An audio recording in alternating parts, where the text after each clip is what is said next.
യുവരാജാവ് മഹാരാജാവായ വാർത്തയറിഞ്ഞു. നന്നായി.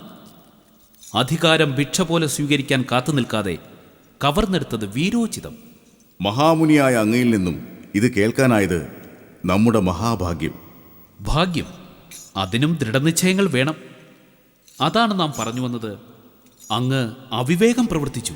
എന്തവിവേകം? നാരായണ ജപം വിലക്കിയതോ, അതോ താതമഹാരാജനെ ഗൃഹബന്ധനത്തിലാക്കി സിംഹാസനമേറിയതോ? അല്ല, അതൊന്നുമല്ല. കേട്ടൊരു അശരീരിയില്ലേ, അതിന്റെ ഗൗരവം ഉൾക്കൊള്ളാതിരുന്നത് അവിവേകം. അങ്ങയുടെ സ്ഥാനത്ത് നിന്ന് ആലോചിക്കുമ്പോൾ സ്ത്രീഹത്യ, അതിന്റെ പാപങ്ങൾ ഓർമ്മിപ്പിച്ചു വസുദേവർ.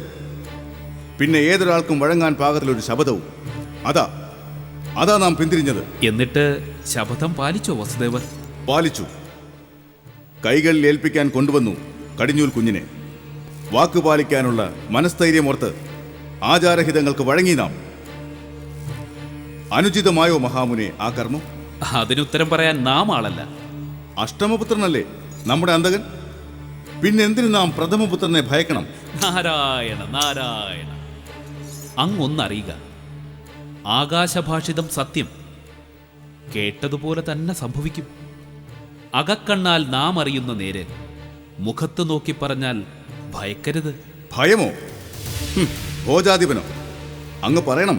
കംസരാജൻ, സോദരി ദേവകിയിൽ പിറക്കുന്ന അഷ്ടമപുത്രൻ ലക്ഷ്മീപതിയായ സാക്ഷാൽ വിഷ്ണു ഭഗവാനാണ്. നാരായണമൂർത്തി, പരമാത്മാവ്. സത്യമാണോ? സത്യമാണോ അങ്ങീ പറയുന്നത്? അതെ, നാം അറിയുന്ന സത്യം അതാണ്.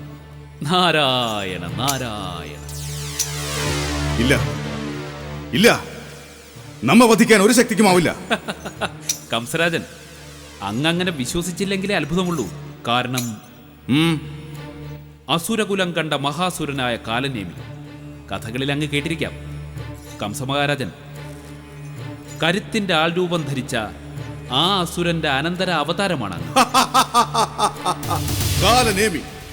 മഹർഷേ, പൂർവാവതാര കഥനത്തിന് വിശിഷ്യ നമോഭാഗം. ഒന്നറിഞ്ഞാലും കാലനേമിയാണ് പൂർവാവതാരമെങ്കിൽ കാലനെ തോൽപ്പിക്കുന്ന മഹാചക്രവർത്തിയാക്കി മാറ്റും നാം ഈ ജന്മം. കൊല്ലാൻ അവതരിക്കാൻ പോകുന്നത് മഹാവിഷ്ണു എന്നല്ലേ പറഞ്ഞത്? ദേവദേവന്റെ അന്ത്യം ഈ കരങ്ങളാൽ. പിന്നെ ദേവലോകം പോലും കീഴടക്കും ഈ കംസൻ. ഗംഭീരമായിരിക്കുന്നു. ഉഗ്രരൂപിയായ ഒരു ഭൂപതിയുടെ ഉചിതമായ ഇംഗിതം.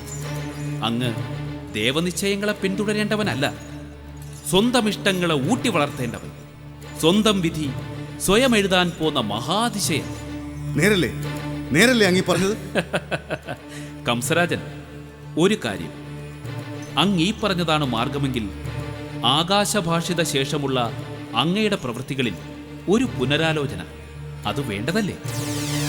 എന്താണ് ദേവർഷി ഉദ്ദേശിക്കുന്നത്? നാരായണ നാരായണ. അഷ്ടമപുത്രൻ അങ്ങയുടെ അന്തകൻ, അതല്ലേ അശരീരി? ആരാണ് അഷ്ടമൻ? ദേവലോകത്തിന്റെ നിശ്ചയമനുസരിച്ച് ആരാണ് അഷ്ടമൻ? എട്ടാമന ഒന്നാമനം എണ്ണിയാൽ ആദ്യപുത്രൻ അഷ്ടമപുത്രനാകില്ലേ? രണ്ടാമന ഒന്നാമനായി എണ്ണിയാലും ഒന്നാമൻ അഷ്ടമപുത്രൻ. മൂന്നാമന ഒന്നാമനെന്ന് എണ്ണിയാൽ രണ്ടാമൻ അഷ്ടമപുത്രൻ. നാലാമനെങ്കിൽ മൂന്നാമൻ അഷ്ടമസന്താനം. ദേവഗണിതത്തിന്റെ കുസൃതി. അങ്ങനെ നോക്കുമ്പോൾ എല്ലാവരും അഷ്ടമപുത്രന്മാർ.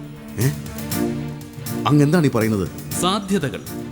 എന്താ ഇപ്പൊ ഭയം തോന്നുന്നുണ്ടോ? ഇല്ല. ഗണിതത്തിന്റെ കുസൃതികൾക്ക് മുന്നിൽ ശിരസ് കുനിക്കാൻ ഒരുങ്ങില്ല കംസൻ. കൊല്ലും ദേവകീ സുതന്മാരെ, ഒന്നില്ലാതെ കൊല്ലും. പിറന്ന മാത്രയിൽ കൊന്നെറിഞ്ഞാൽ പിന്നെ ആരന്തകനാകും നമ്മുടെ?